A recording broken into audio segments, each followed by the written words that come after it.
আসসালামু আলাইকুম। আমন্ত্রণ বাংলাদেশ সংবাদে আপনাদের সাথে আছি আমি রিজওয়ানা ইলতিস। শুরুতেই বিআরবি কেবল সংবাদ শিরোনাম। অভুক্ত থাকবে না একটি মানুষও, লক্ষ্য প্রধানমন্ত্রীর। জানালেন আরো কঠোর হবে খাদ্যে ভেজাল বিরোধী অভিযান। উপজেলা নির্বাচনের তফসিল ঘোষণা আজ। কর্মকর্তাদের কোনো চাপ ও লোভে না পড়ার আহ্বান কমিশনার মাহবুব তালুকদারের। ভুল আসামি জাহালমকে সব অভিযোগ থেকে অব্যাহতি। আজকের মধ্যে মুক্তির ব্যবস্থা করার নির্দেশ হাইকোর্টের। জানুয়ারিতেই ধর্ষণ, গণধর্ষণ সহ নারী নির্যাতনে 298 ঘটনা। উদ্বিগ্ন মহিলা পরিষদ। সংসদে নারী আসনে সরাসরি নির্বাচন দাবি। দেখছিলেন বিআরবি কেবল সংবাদ শিরোনাম। এবার বিস্তারিত। খাদ্যে ভেজাল বিরোধী অভিযান আরো জোরদার করা হবে বলে জানিয়েছেন প্রধানমন্ত্রী শেখ হাসিনা। রাজধানীর কৃষিবিদ ইনস্টিটিউশনে জাতীয় খাদ্য নিরাপত্তা দিবসের উদ্বোধন করে তিনি কথা জানান। প্রধানমন্ত্রী বলেন, খাদ্যে ভেজাল দেওয়াও এক ধরনের দুর্নীতি। গ্রাম পর্যায় পর্যন্ত ভেজাল বিরোধী অভিযান ব্যাপকভাবে বিস্তৃত করার পরামর্শও দেন তিনি। বলেন, খাদ্যে ভেজাল দেওয়া একটি শ্রেণীর চরিত্রগত বদঅভ্যাস। আশ্বাস দেন খাদ্য অধিদপ্তরে লোকবল সংকট দূর করার। শেখ হাসিনা বলেন, জনসংখ্যা বৃদ্ধির সাথে সাথে খাদ্য উৎপাদন বাড়ানো হচ্ছে, যেন একটি মানুষও অভুক্ত না থাকে। খাদ্য ও পুষ্টি নিরাপত্তা নিশ্চিতে সরকারের অঙ্গীকারের কথাও পুনর্ব্যক্ত করেন প্রধানমন্ত্রী শেখ হাসিনা।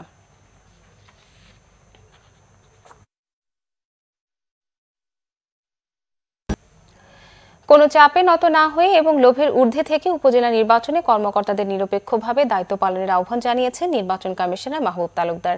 আগারগাঁওয়ে ইটিআই ভবনে নির্বাচনী কর্মকর্তাদের এক প্রশিক্ষণ উদ্বোধন করে তিনি আহ্বান জানান। এদিকে উপজেলা নির্বাচনে তফসিল ঘোষণা হবে আজ।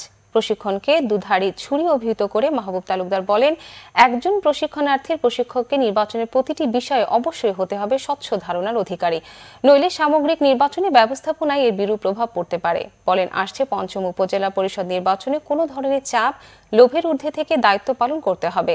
দেশের গণতন্ত্রের অভিযাত্রায় স্থানীয় সরকার নির্বাচন অত্যন্ত গুরুত্বপূর্ণ। নির্বাচন কমিশনারদের মর্যাদা অক্ষুণ্ণ রাখতে সাহসিকতার সঙ্গে নিজের বিবেকের কাছে দায়বদ্ধ থেকে দায়িত্ব পালনের পরামর্শ দেন মাহবুব তালুকদার। এ সময় অন্যান্যদের মধ্যে নির্বাচন কমিশন সচিব হেলালুদ্দিন আহমেদ উপস্থিত ছিলেন। মহাজোট ডাকাতি নির্বাচনের পর উল্লসিত সরকারের গণভবনে আমন্ত্রণকে বিবেকহীন আনন্দের সমতুল্য বলেছেন বিএনপির সিনিয়র যুগ্ম মহাসচিব রুহুল কবির রিজভী। সব ছাত্র সংগঠনের সহাবস্থান না হলে ডাকসু নির্বাচন জাতীয় নির্বাচনের মতো ভোট ডাকাতির মহা উৎসবই হবে বলে মন্তব্য করেন তিনি। নয়াপল্টন কেন্দ্রীয় কার্যালয়ে সংবাদ সম্মেলনে রিজভী অভিযোগ করেন, গণতন্ত্রহীন জনগণ এখন রাষ্ট্র দাসত্ব করছে। রাষ্ট্র এখন এক ব্যক্তি ও এক দলের কবজায়।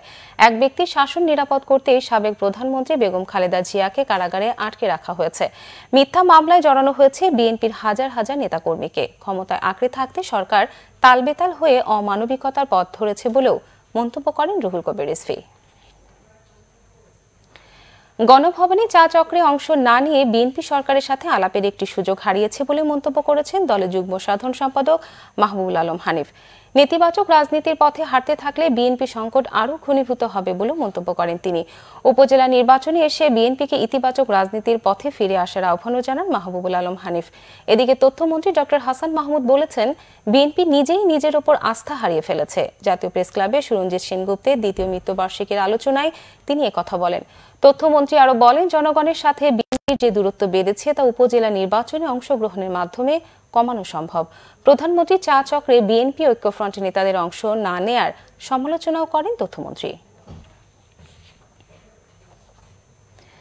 দুর্নীতি দমন কমিশন দুদকের মামলায় ভুল আসামি নিরপরাধ জাহালমকে সব মামলা থেকে অব্যাহতি দিয়েছে হাইকোর্ট।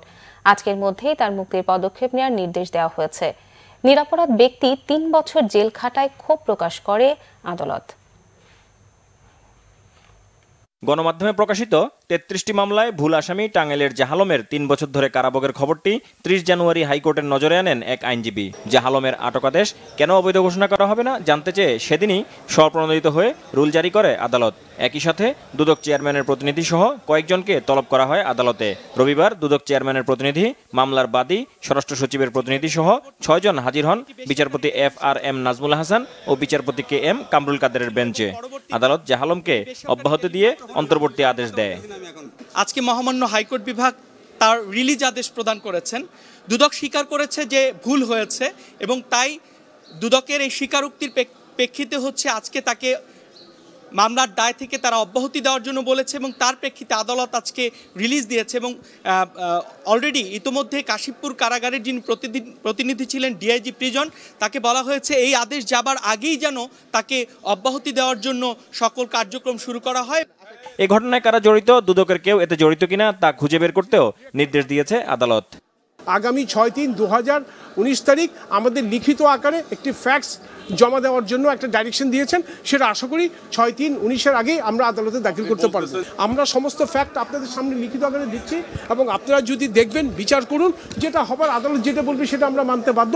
সোনালী ব্যাংকের প্রায় 18 কোটি টাকা জালিয়াতির অভিযোগে আবু সালেক নামে একজনের বিরুদ্ধে 33টি মামলা হয়, কিন্তু আবু সালেকের বদলে জেল খেটেছেন, আদালতে হাজিরা দিয়ে গেছেন জাহালম নামে একজন, যিনি পেশায় পাটকল শ্রমিক। তখন নিজেকে আবু সালেক নয় জাহালম বলে দাবিও করেছিলেন এই হতভাগ্য। আহমেদ সরওয়ার, বাংলা ভিশন, ঢাকা।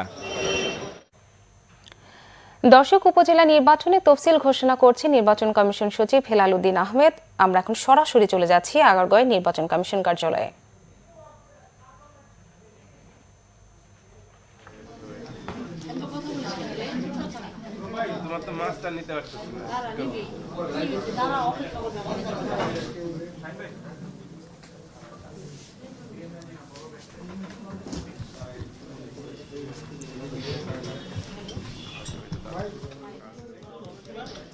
সবাই বসেন, সবাই বসেন। হ্যাঁ, সামনে কেমন আছে? হ্যাঁ,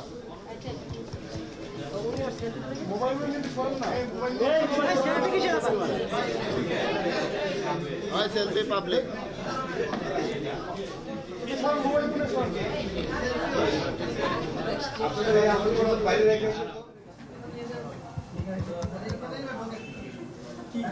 সাউন্ড বাজাও, সাউন্ড তো আছে আছে। থাক, শুরু করব নাকি? জি, প্রিয় সাংবাদিক বন্ধুগণ, আসসালামু আলাইকুম, শুভ বিকেল।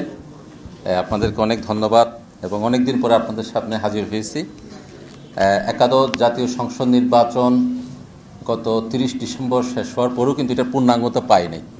এখনও কিশোরগঞ্জে একটি আসনে নির্বাচন রয়ে গেছে এবং সংরক্ষিত মহিলা আসনে 50টা যে আসন, সেটাও কিন্তু এখনও পূরণ হয়নি। যার প্রেক্ষিতে আমি বলবো যে একাদশ জাতীয় সংসদ নির্বাচন, যদিও এটা এখন সংসদ প্রথম অধিবেশন শুরু হয়েছে, কিন্তু সংসদটা এখনও পূর্ণাঙ্গতা পায়নি। পুরোটা শেষ হলে পরে একটা পূর্ণাঙ্গতা পাবে। আমরা আজকে মাননীয় নির্বাচন কমিশন কয়েকটি সিদ্ধান্ত দিয়েছেন। তন্মধ্যে একাদশ জাতীয় সংসদের 50টি সংরক্ষিত মহিলা আসনের নির্বাচনের অনুষ্ঠানের জন্য সময়সূচি ঘোষণা করেছেন। তন্মধ্যে হলো মনোনয়নপত্র দাখিল 11ই ফেব্রুয়ারি সোমবার, আর মনোনয়নপত্র বাছাই 12ই ফেব্রুয়ারি মঙ্গলবার। প্রার্থিতা প্রত্যাহারের শেষ তারিখ 16ই ফেব্রুয়ারি।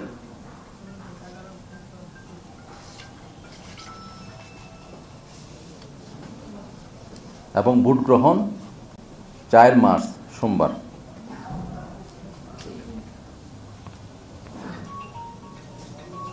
আমি কি আবার পড়ব?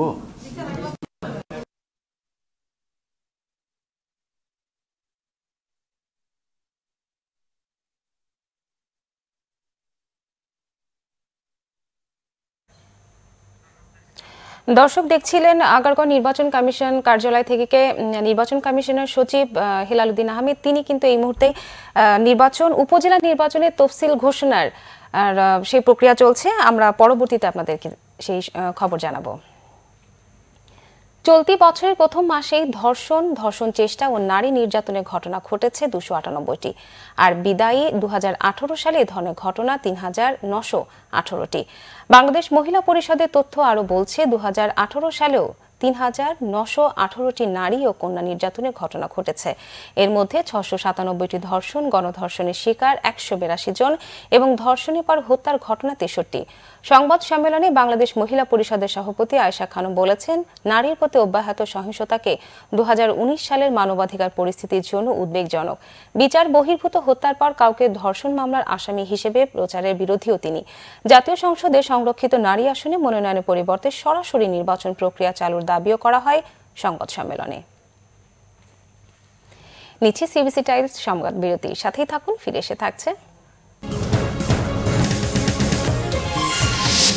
সৈয়দ আশরাফের কিশোরগঞ্জ 0 আসনে শুধু আওয়ামী লীগ প্রার্থী সৈয়দা লিপির মনোনয়নপত্র বৈধ, বাকি দুজনেরই বাতিল। কুষ্টিয়ায় মোটা চাল চিকন করে মিনিকেট নামে বিক্রির প্রতারণা চরমে, অসাধু ব্যবসায়ীদের খপ্পরে সাধারণ মানুষ।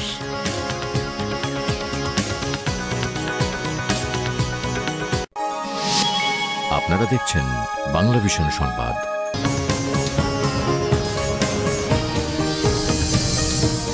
স্বাগত আরেকবার বাংলা ভিশন সংবাদে। কিশোরগঞ্জ 1 আসনে পুনর্নির্বাচনে 2 প্রার্থীর মনোনয়ন বাতিল হয়েছে। বৈধতা পেয়েছেন আওয়ামী লীগের প্রার্থী সৈয়দা জাকিয়া নুর লিপি। জেলা প্রশাসক ও রিটার্নিং অফিসার মোহাম্মদ সরোয়ার মোর্শেদ চৌধুরী জানান, পুনর্নির্বাচনে মনোনয়নপত্র বাছাইতে বাদ পড়েছেন গণতন্ত্রী পার্টির প্রার্থী অ্যাডভোকেট ভূপেন্দ্র ভৌমিক দোলন এবং জাতীয় পার্টির প্রার্থী মোহাম্মদ মুস্তাইন বিল্লাহ। একক প্রার্থী হিসেবে মনোনয়নপত্র বৈধ ঘোষিত হয়েছে প্রয়াত সৈয়দ আশরাফুল ইসলামের ছোট বোন আওয়ামী লীগ প্রার্থী ডাক্তার সৈয়দা জাকিয়া নুর লিপির। গত 30 ডিসেম্বর অনুষ্ঠিত একাদশ জাতীয় সংসদ নির্বাচনে সৈয়দ আশরাফুল ইসলাম থাইল্যান্ডে চিকিৎসাধীন থেকেও বিপুল ভোটের ব্যবধানে পঞ্চমবারের মতো জয়ী হন এই আসনটিতে। কিন্তু শপথ নেওয়ার আগে গত 3 জানুয়ারি শেষ নিঃশ্বাস ত্যাগ করেন তিনি। পরে সৈয়দ আশরাফুলের মৃত্যুতে এই আসনটিতে গত 22 জানুয়ারি পুনর্নির্বাচনে তফসিল ঘোষণা করে নির্বাচন কমিশন। এদিকে পটুয়াখালী পৌর নির্বাচনে 7 প্রার্থীর মধ্যে 2 জনের মনোনয়ন বাতিল হয়েছে। তাদের মনোনয়নপত্র হলফনামার স্বাক্ষরে মিল না থাকায় মনোনয়নপত্র বাতিল করা হয়েছে বলে জানান রিটার্নিং কর্মকর্তা। সাতক্ষীরার হাওয়ালখালীতে এক প্রতিবন্ধী তরুণীকে ধর্ষণের অভিযোগ উঠেছে। স্থানীয়রা এই অপকর্মের জন্য দায়ী করেছে প্রতিবেশী আকরাম আলীকে। পুলিশ জানায়, সদর উপজেলার বাঁশদহ ইউনিয়নের প্রতিবন্ধী ওই তরুণীকে নানা প্রলোভনে ধর্ষণ করে আসছিল চাচা পরিচয় 57 বছর বয়সের আকরাম আলী। এতে অন্তঃসত্ত্বা হয় মেয়েটি। পরে কৌশলে গর্ভপাত ঘটানোর চেষ্টা করলে সে গুরুতর অসুস্থ হয়ে পড়ে। ঘটনা জানাজানি হওয়ার পর স্বজনরা মেয়েটিকে হাসপাতালে ভর্তি করে। এ ঘটনায় 4 জনকে আসামি করে মামলা হয়েছে। গা ঢাকা দিয়েছে ধর্ষক ও তার পরিবারের সদস্যরা।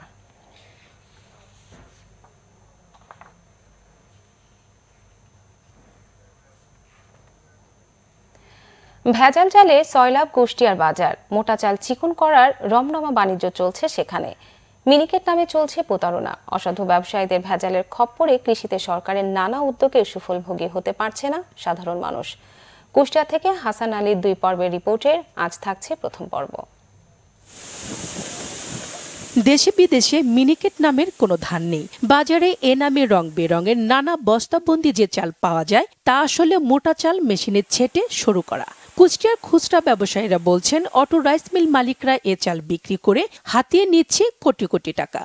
অটো মিল থেকে ওরা 3-4 কোন চাল দিয়ে মিশাই ভেজাল করিয়ে তৈরি করতেছে। এটা পিওর মিনিকেট একটাও দেয় না। আমরা বুঝতে পারি এবং ক্রেতারাও বুঝতে পারে, তবে কারো কিছু করা থাকে না। যে মোটা চালটা 30 টাকা কেজি, পার কেজিতে 10 থেকে 15 টাকা আমরা প্রতারিত হচ্ছি। দীর্ঘদিন ধরে ভোক্তাদের বোকা বানানোর এ কাজ করছেন মিল মালিকরা। এত হাইব্রিড ধান আমরা দিচ্ছি, এই হাইব্রিড ধান তো উৎপাদন হচ্ছে, কিন্তু বাজারে কিন্তু আপনি 1 কেজিও হাইব্রিড চাউল আমরা পাই না। তাহলে এই হাইব্রিডটা কি হিসেবে ইউজ হচ্ছে? মানে কোন নিশ্চয়ই অন্য কোনো ভ্যারাইটির নাম দিয়ে ইউজ হচ্ছে, বিক্রি হচ্ছে। যেটাকে আমরা যেখানে স্বর্ণা বা কিংবা আপনার ওই ভারতীয় মিনিকেট নামে বাজারে চালা হচ্ছে, এই ক্ষেত্রে আমাদের ভোক্তারা ডিপ্রাইভ হচ্ছে, বঞ্চিত হচ্ছে। তবে মিল মালিকরা বলছেন, ভোক্তাদের চাহিদা পূরণে কাজ করছেন তারা। মিনিকেটের ডিফারেন্স প্রায় 19 থেকে 20 টাকা কেজি। চিকন চাউলটাই বেশি চাহিদা আছে, আমরাও চিকন চাউলটা আমদানি বেশি করি। চিকন চালের যে চাহিদা, এটা কিন্তু একটা দিন দিন বৃদ্ধি পেচ্ছে এবং এই মানুষ এই চাউলের প্রতি আকর্ষণ বেশি হচ্ছে। মনিটরিং না থাকায় মোটা চাল শুরু করার এ প্রতারণা ঠেকানো যাচ্ছে না। আমরা এটা বের করার চেষ্টা করতেছি, আমরা কাজ করতেছি। এটা একদিন আমাদের হয়তোবা প্রমাণ সহ আসবে আমাদের নজরে। এবার প্রয়োজনীয় যা ব্যবস্থা বা নজরদারি আমরা বাড়াবো। দেশব্যাপী যেহেতু মোটা চালের উৎপাদন বেশি, যে কারণে সরকার মোটা চালকে প্রাধান্য দিয়েই ক্রয় করার অনুমতি দিয়েছে। বাজার যদি ঊর্ধ্বমুখী হয় সেই ক্ষেত্রে বাজার মনিটরিং করার দায়িত্ব এই মন্ত্রণালয়ের উপরই পড়ে। চালের বাজারে প্রতারণা ঠেকাতে কার্যকর নজরদারি চান ভোক্তারা। Bangla vision news desk. দেশের বিভিন্ন জায়গার আরো কিছু খবর নিয়ে এবার দেখুন একটি ডেস্ক রিপোর্ট। ভূমি অফিসগুলোতে হয়রানি ও দুর্নীতির বিরুদ্ধে কঠোর হুঁশিয়ারি দিয়েছেন ভূমিমন্ত্রী সাইফুজ্জামান চৌধুরী জাবেদ। দুপুরে চট্টগ্রাম জেলা প্রশাসনের ভূমি অধিগ্রহণ শাখা পরিদর্শনের সময় তিনি এ হুঁশিয়ারি দেন। পরে কথা বলেন সাংবাদিকদের সাথে। ভূমি অফিসগুলোতে মানুষের দুর্ভোগ লাঘবে সব ব্যবস্থা নেওয়া হবে বলেও জানান মন্ত্রী। নোয়াখালীর চৌমোহনীতে ভারতীয় ভিসা সেন্টার ঘুরে দেখেছেন ভারপ্রাপ্ত ভারতীয় হাইকমিশনার আদর্শ সোয়াইকা।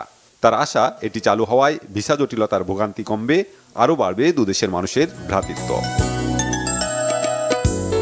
ময়মনসিংহের নাসিরাবাদ বিশ্ববিদ্যালয় কলেজের প্রাক্তন 3 বরেণ্য শিক্ষক অধ্যাপক যতীন সরকার, অধ্যাপক মোহাম্মদ রিয়াজুল ইসলাম ও অধ্যাপক গোলামকে সম্মাননা দেওয়া হয়েছে।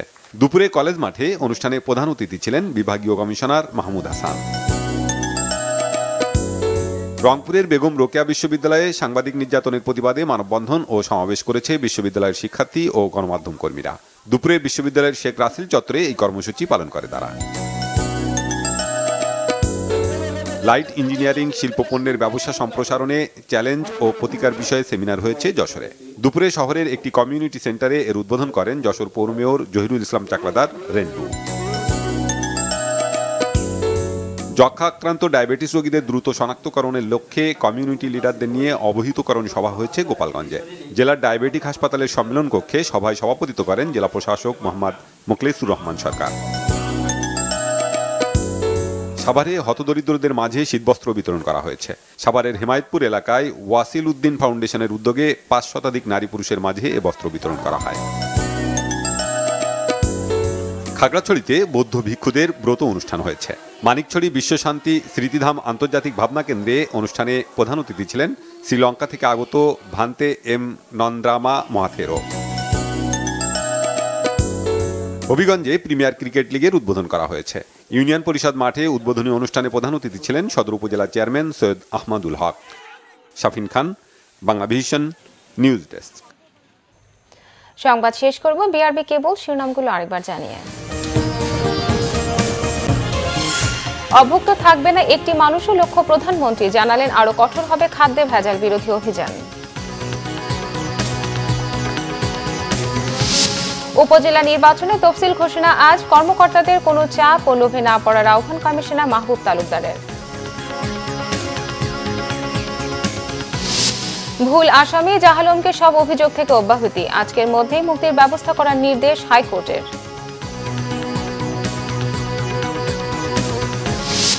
জানুয়ারিতেই ধর্ষণ, গণধর্ষণ সহ নারী নির্যাতনের 298 ঘটনা, উদ্বিগ্ন মহিলা পরিষদ, সংসদের নারী আসনে সরাসরি নির্বাচন দাবি। এই ছিল এখনকার মতো। পরের সংবাদ সন্ধ্যা 7:30। এর আগে 6টায় রয়েছে নিউজ টপ 10 দেখার আমন্ত্রণ রইল। এছাড়া ফেসবুকে বাংলা ভিশন সংবাদ সরাসরি দেখতে লগ ইন করতে পারেন facebook.com/বাংলাভিশনে। এতক্ষণ সঙ্গে থাকার জন্য ধন্যবাদ সবাইকে।